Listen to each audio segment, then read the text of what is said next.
beliau seorang wali kutub. Ada yang bilang kurang lebih 30 tahun atau 40 tahun memegang makom kutub. Ya, beliau uzlahnya itu yang masyhur 15 tahun. Ada yang bilang lebih dari 15 tahun. Cuma yang masyhur 15 tahun. Itu uzlah khalwah. Tidak menemui manusia, tidak menemui siapapun, meneng ning kamar, cuma ke kamar mandi, sholat, ibadah, tidak keluar, itu selama 15 tahun yang masyhur. Ya. Jadi makom kutbiyahnya itu sudah mujma' alaiha. Mujma' alaiha. Kutubnya itu kutub yang mujma' alaih, disepakati oleh semua wali. Tidak ada satupun yang menyangkal beliau itu wali kutub. Beliau tidak lahir di Yaman, tidak lahir di Hadramut, lahirnya di Indonesia. Lahirnya di Besuki. Okay. Zaman Ben Weru. Lahirnya itu teng Besuki. Di teng Wetan. Jawa Timur di bagian timur Wetan.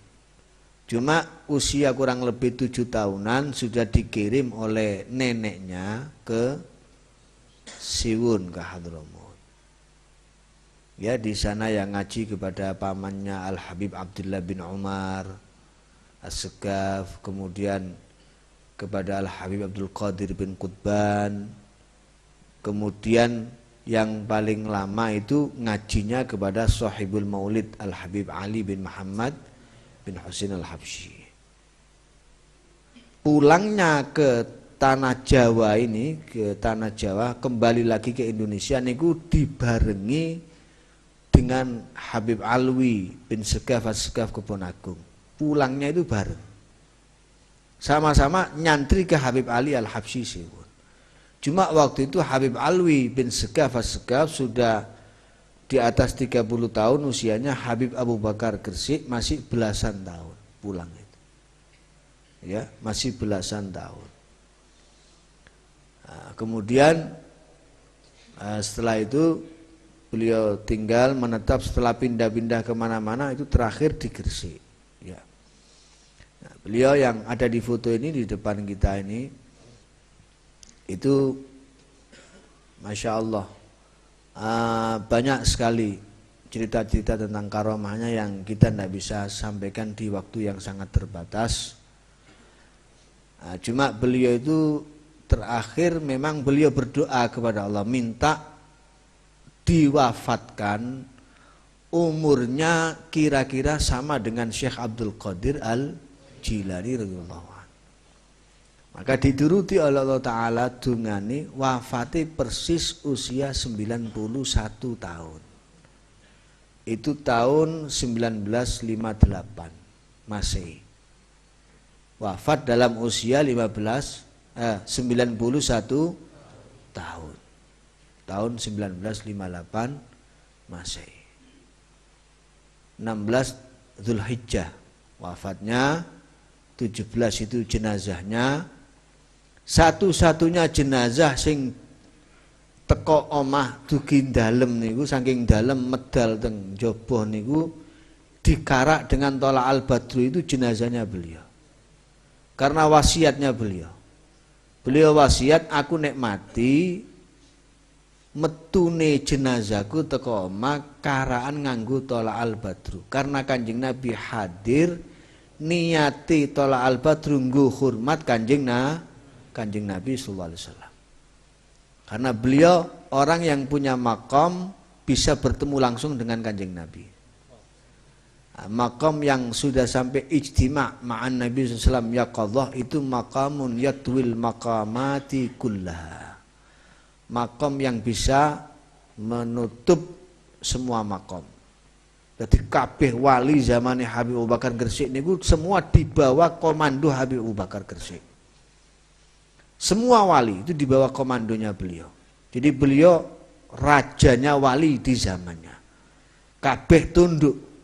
Sampai Al-Habib Husain bin Muhammad bin Tahir Al-Haddad, Habib Husain Jombang, waline Allah niku nggih kali kakange Habib Alwi bin Muhammad bin Tahir Al-Haddad yang pesariannya ada di Bogor. Habib Husinnya ada di hidupnya lama di Jombang tapi pesariannya ada di Surabaya. Habib Alwi ada di Bogor. Habib Husin ini dengan Habib Alwi ini dua bersaudara. Sampai Habib Bakar dawuh maro'aitu akhwain ka'alawi wa Husain. Saya belum pernah melihat dua saudara seperti Alwi dan Husain saling menghormati. Kakangnya yang menghormati adik ini, si adik juga menghormati kakak. Sama-sama menghormati. Itu kalau sawan ke Habib Abu Bakar Gresik niku dari depan itu sudah merangkang. Mboten wani ngadeg mlakune. Jadi memang wibawanya luar biasa. Bahkan Al-Maufurlah itu saya mendengar langsung dengan telinga saya, bitalaki langsung. Al-Habib Husin bin Abdullah Segaf Gresik itu menceritakan kepada kami waktu itu dalam satu kesempatan.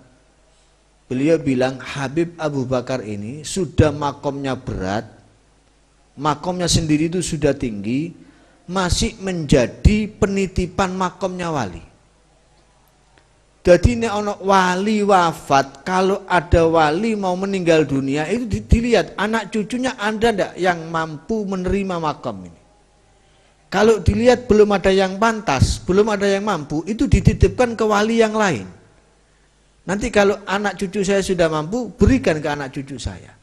Lah di zamannya Habib Abu Bakar Gresik itu nitipnya para wali itu kalau mau meninggal dititipkan ke Habib Abu Bakar Gresik. Jadi berapa banyak makom aulia yang dipikul oleh beliau sehingga berat. Makanya Habib Abu Bakar itu jarang bicara. Bicara itu hanya ala qadril hajah, seperlunya, ndak perlu ndak ngomong. Beliau itu cukup bin nazar. Kalau ada orang itu hanya cukup dipandang saja. Ada orang ahli maksiat dipandang oleh Al-Habib Abu Bakar Gresik, pulangnya langsung jadi orang yang ahli taat. Jadi nazrahnya, pandangannya bisa merubah perilaku orang, merubah hati orang. Itu luar biasanya Al-Habib Abu Bakar bin Muhammad As-Segaf Gresik. Ya. Makamnya ada di Gresik, wafatnya di Gresik. Jadi sampai-sampai Al-Habib Abu Bakar itu tidak mau difoto. Nah, foto yang ada ini, yang sering panjenengan lihat di mana-mana, ini dulu foto identitas diri. Karena zaman pemerintahan kolonial dipaksa harus foto untuk identitas diri. Malah saya pernah baca, bahkan saya pernah mendengar cerita secara langsung waktu niku badhe difoto niku surbane dikarat-karitno. Ben dadine gak apik. Ternyata barang dadi kok rapi sae ngeten niki dadine.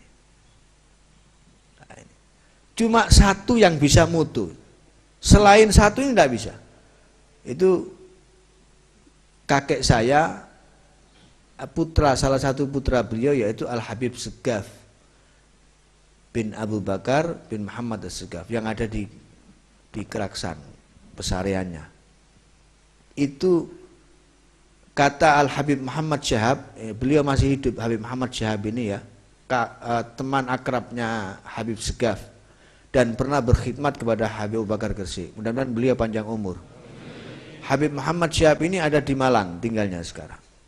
Itu cerita ke saya, dulu itu Habib Abu Bakar itu difoto siapa saja tidak bisa jadi.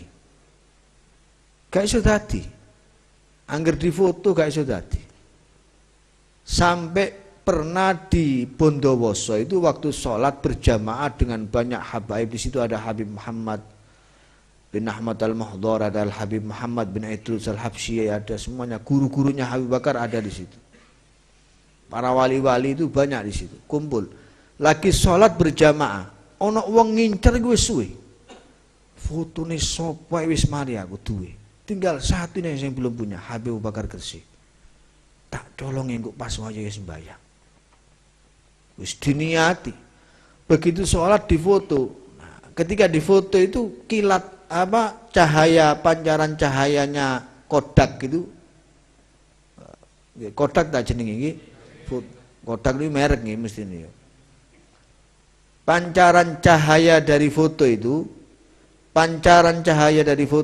kan seperti kilat gini ya.